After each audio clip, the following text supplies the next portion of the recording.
God do in people's lives? What do we see? What do we learn about God, God's values and God's actions in this text, whatever the text is? So you're looking for something, first of all, that grabs your attention, maybe something you've never quite noticed before, or you've forgotten that detail as a part of the story. Or one of my friends asked the question like this: what do you find remarkable about this text? So that means, what do you find, what's in there that you think is worthy of remarking about? What do you find remarkable? First question. What's God doing about it? And third, what would it look like if we did something similar in our context? Okay? So be thinking about those. Let's read this together, and then as soon as we finish reading, I'll ask you to just turn your chairs around and make sure you've got somebody, so your group is not from the same church, so mix it up just that little bit, and we'll just, thought it might be a good way to start the morning with that. I want us to practice these things enough so that you can think of yourself. Alright, so here we go. Luke 10:38 through 5. As Jesus and his disciples were on their way, he came to a village where a woman named Martha opened her home to him. She had a sister called Mary, who sat at the Lord's feet listening to what he said. But Martha was distracted by all the preparations that had to be made. And she came to Jesus and asked, "Lord, don't you care that my sister's left me to do the work by myself? Tell her to help me." "Martha, Martha," the Lord answered, "you're worried and upset about many things, but only one thing is needed. Mary has chosen what is better, and it will not be taken away from her." What do you find remarkable? What's God doing with valuing? And what would it look like to do something similar? Move your chairs around a little bit, and into groups of 4 or 5.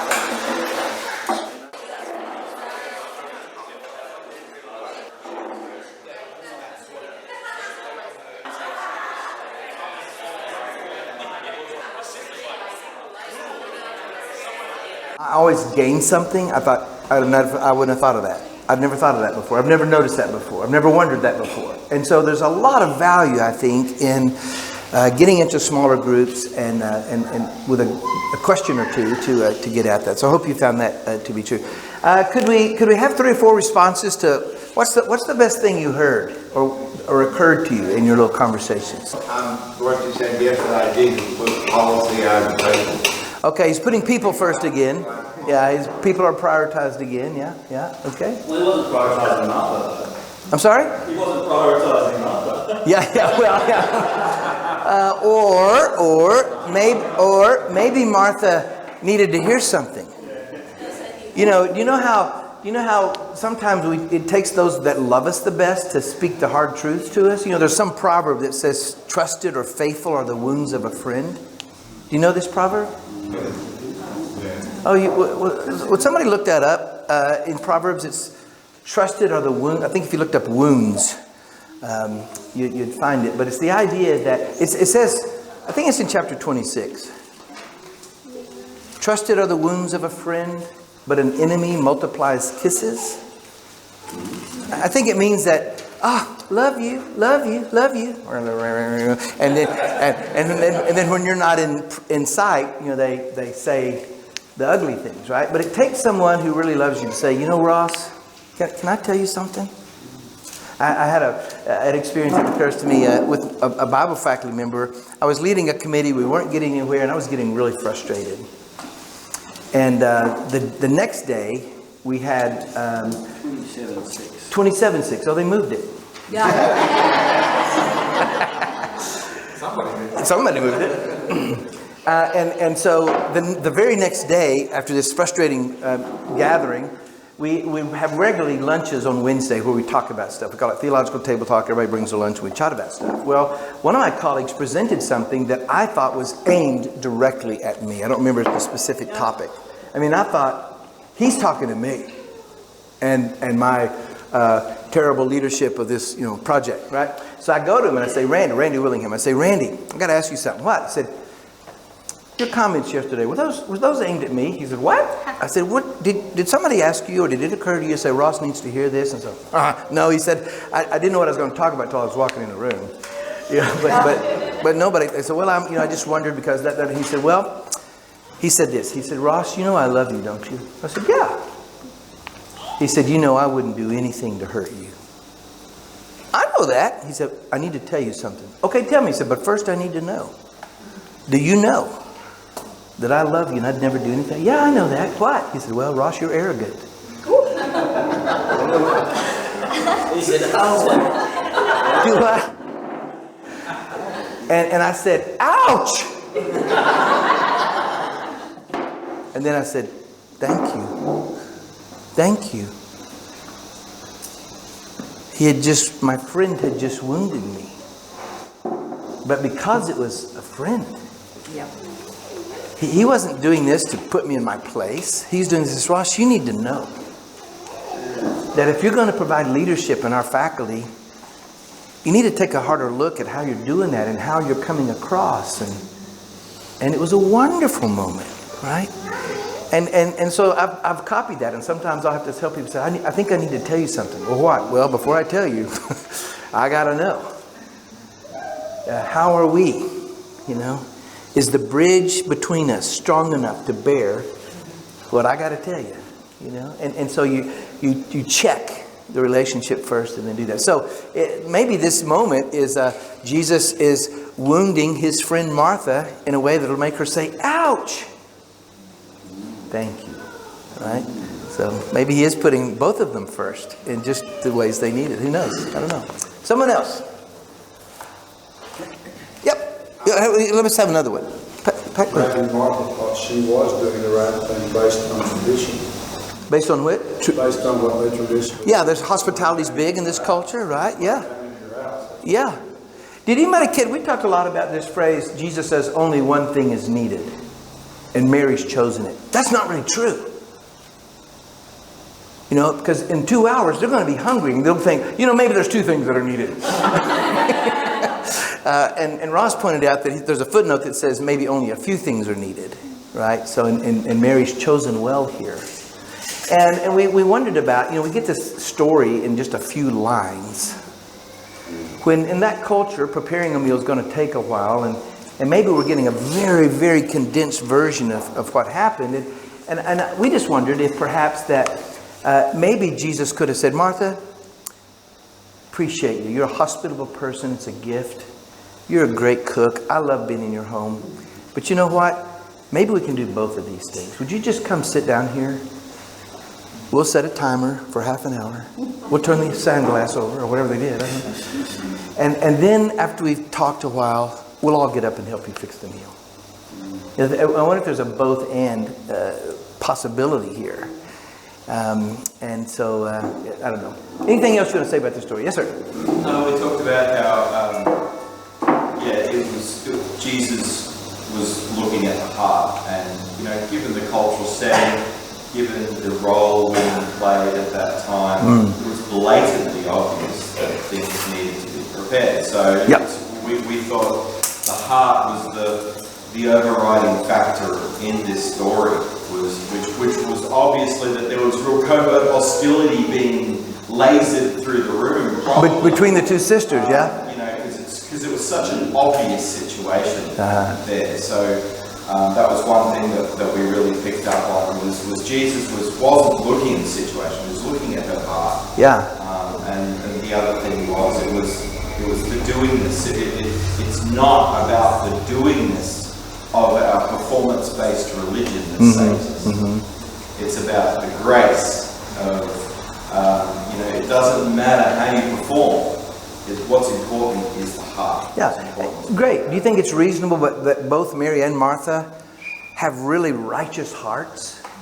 And because of their giftedness or what they see is the need of the moment, they express it differently? You know, maybe that would serve us well to give people the benefit of the doubt before we... were you going to say something? Yeah. I was just going to liken it to, you know, when any group of Christians get together to do something, like for example at Holland Park we've done a couple of breakfasts for the community.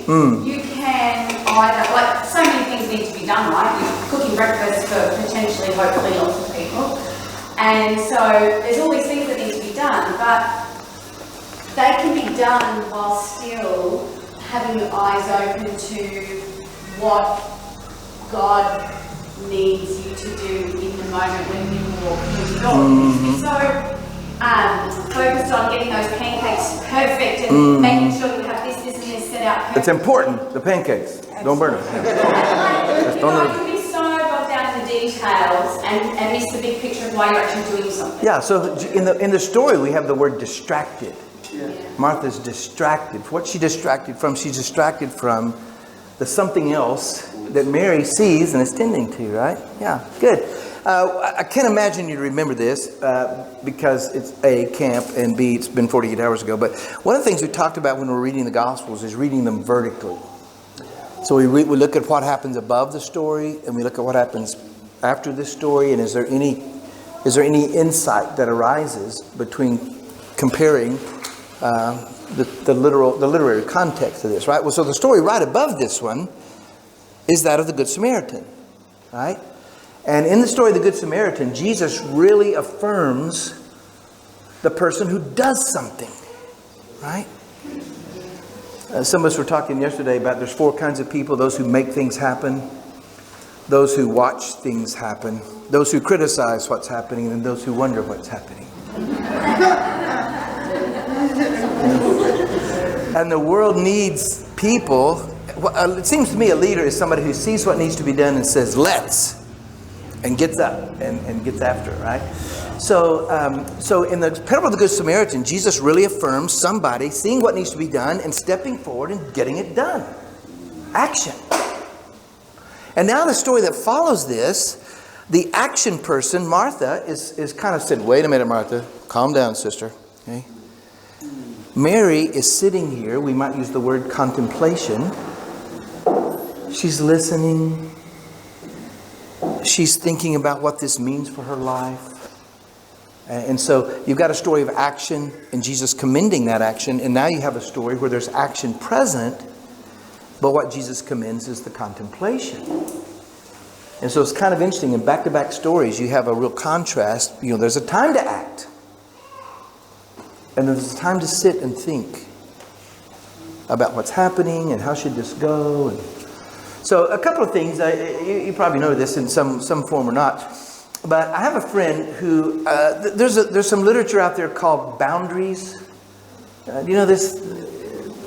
It's kind of this thing about, we now are saying stay in your lane, you know.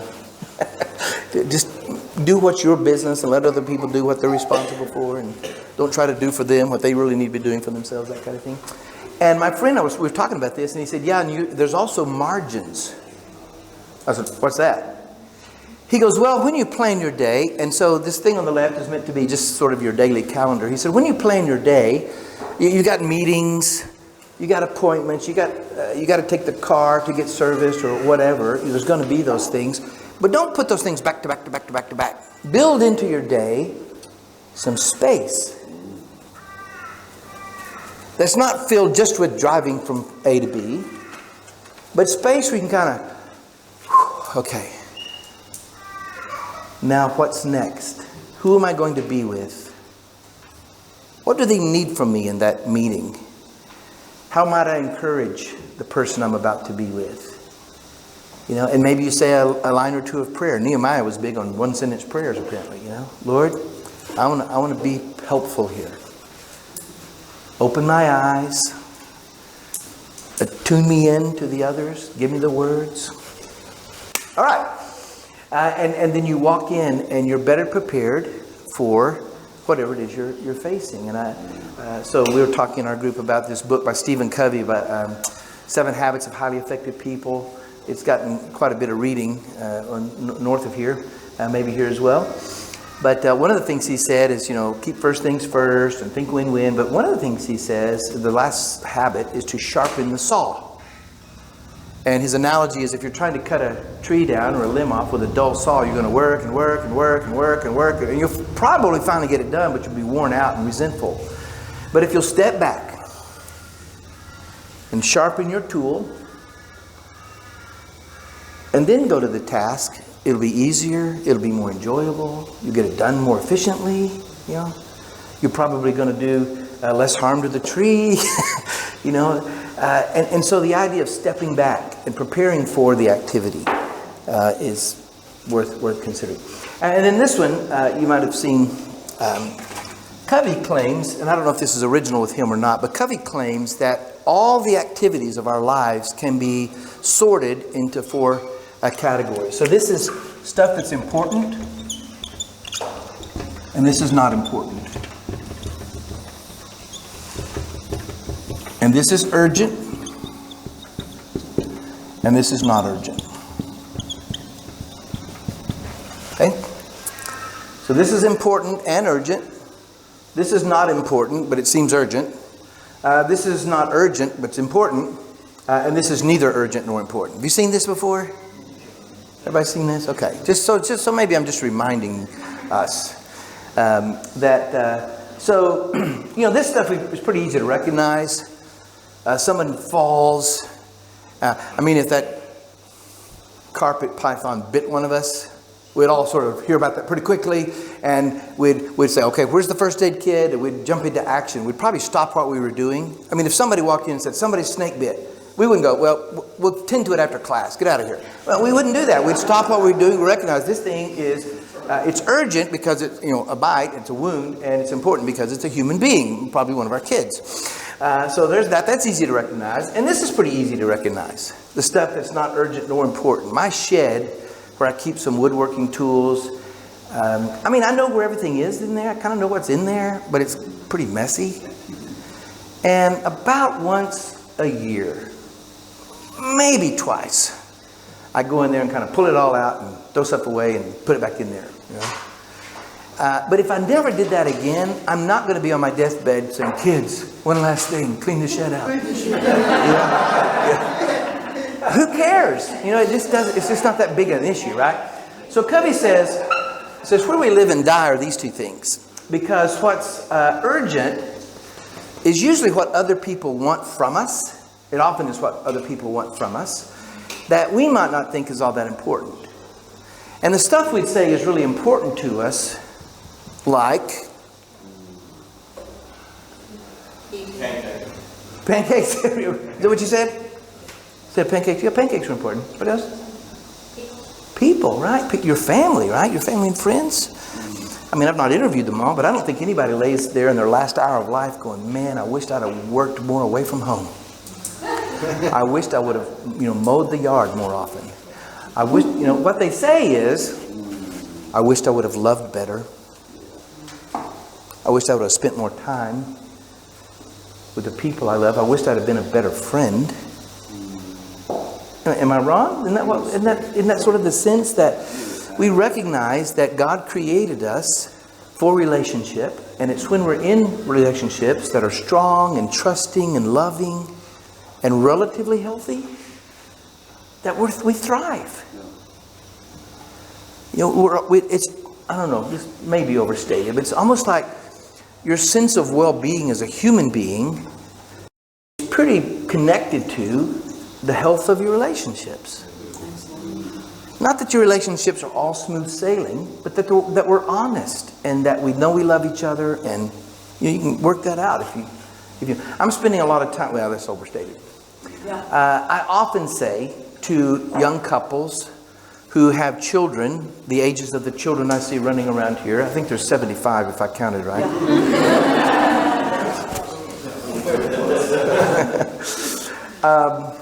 Hey, as someone who's 62 and no longer has their spouse, can I just give you a little word?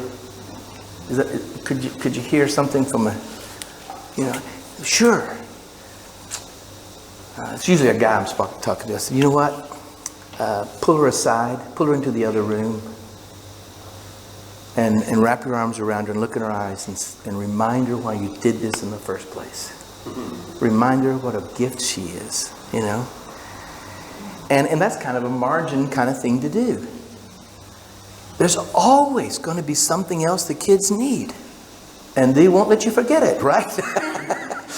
But so grab a moment and honestly, literally in 30 to 60 seconds, you could say something, significant to just, that would be so life-giving to you. Yeah, kiss her now. Life-giving to you and to her or him, It goes both ways. And nobody's going to say, okay, on Tuesdays at 5, don't forget to, pull your spouse aside and remind her that you love her. That's not the thing you put on the schedule, right? Which is why we say it's important, but there's no deadline.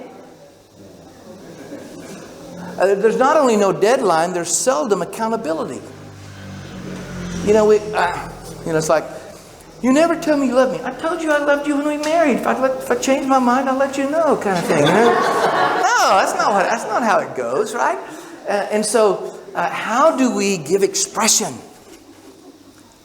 to the things we say are most important to us, right? And so, some might say you put it on the calendar. Who was I talking to here? That no, it was Elaine last night. You said that you got a set of friends that there's 6 of you. And every 2 months you have dinner together and you rotate in each other's homes? 10 of us, okay. 5 couples, I see. So there's 5 couples, and every other month they eat dinner in one of their homes, and it's on the calendar.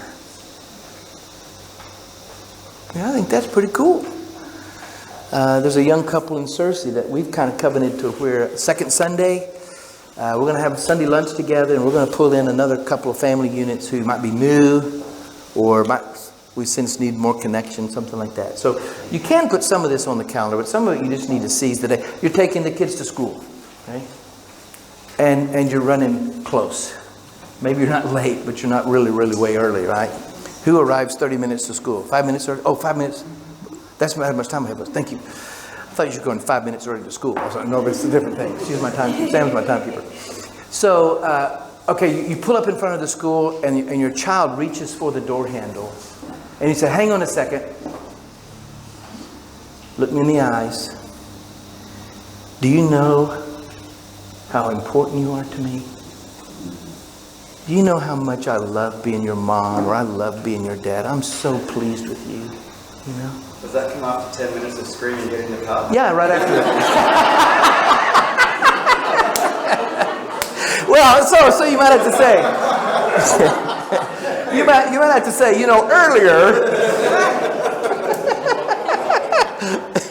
That's good, but I think you get it. But it's a wonderful story. I think this Mary and Martha story is a wonderful story about prioritizing, and there is a need to put the meal on the table.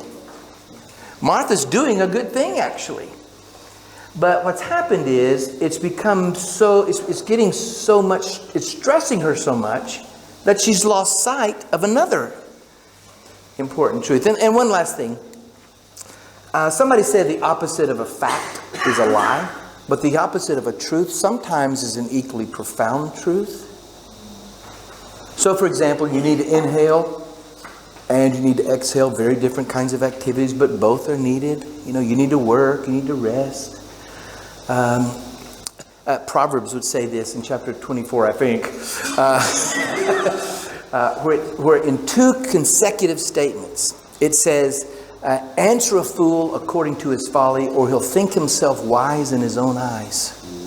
And the very next statement says, don't answer a fool according to their folly, or you might become like him yourself.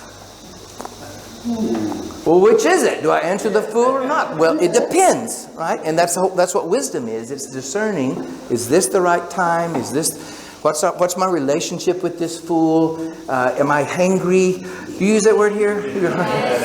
Do you use the word slumpy? You're sleepy, therefore you're grumpy. I'm trying to introduce that into the vocabulary. So see if you spread it around. Not getting much traction up there. So just the idea that if I'm living into one truth, we got to get here pretty close to on time. Don't lose sight of another truth, right? That punctuality is not the only thing we need to be concerned about, and so it's just a good question to ask ourselves: what's the other truth that I might need to hear and live into at this moment? Okay, well, thanks a lot. We'll go to tea again, which I love.